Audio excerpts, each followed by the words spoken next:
Launched in 2002, the original Sorento was one of the reasons why UK car buyers started to change their minds about Kia.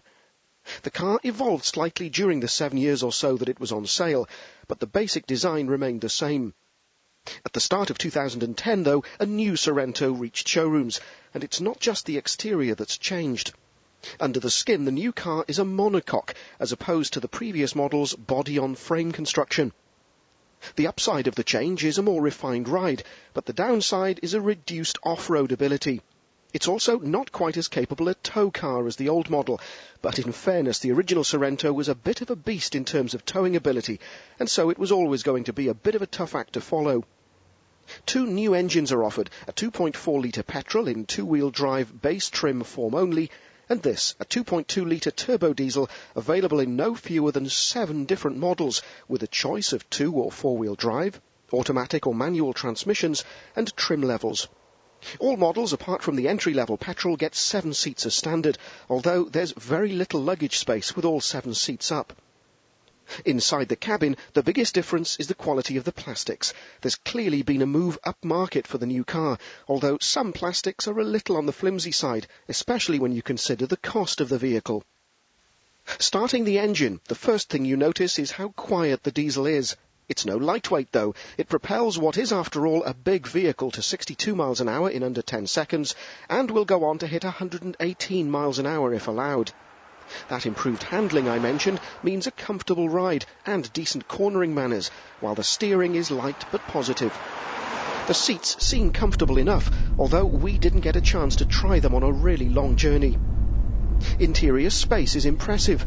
The new Sorento is 95mm longer than the old car, and that increase means nobody should complain about the room available. It's also 15mm lower than the old model, and I think that makes it look far better. We also had a chance to try the new Sorento off-road. Well, actually, the track we used wasn't particularly challenging, and we could probably have negotiated it in a family hatchback. But it's the toughest kind of terrain that most Sorento owners will ever face.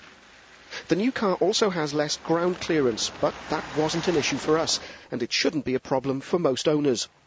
Let's face it, if you want real off-road performance, you'd be buying a Land Rover, a Jeep, or a Toyota Land Cruiser. The new Sorento is a direct competitor to vehicles like the Freelander or the Nissan X-Trail, but it has the upper hand over the competition thanks to the third row of seats. The 4-wheel drive diesel with a manual gearbox, the model we tested, will return nearly 43 mpg, while opting for the automatic box will drop the economy to just over 38 to the gallon. Still pretty impressive. Of course, the car runs in front-wheel drive most of the time, with drive to the rear wheels kicking in when conditions dictate. The all-wheel drive system is quite advanced, though, with a lock mode and Kia's version of hill descent control, called downhill brake control. Prices start at £20,495 for the 2-wheel drive base trim petrol model and rise to nearly £30,000 for the top-spec 4-wheel drive diesel auto. Our favourite was the manual mid-range 4-wheel drive at £25,500, although we wonder if Kia might have been a little more aggressive on pricing.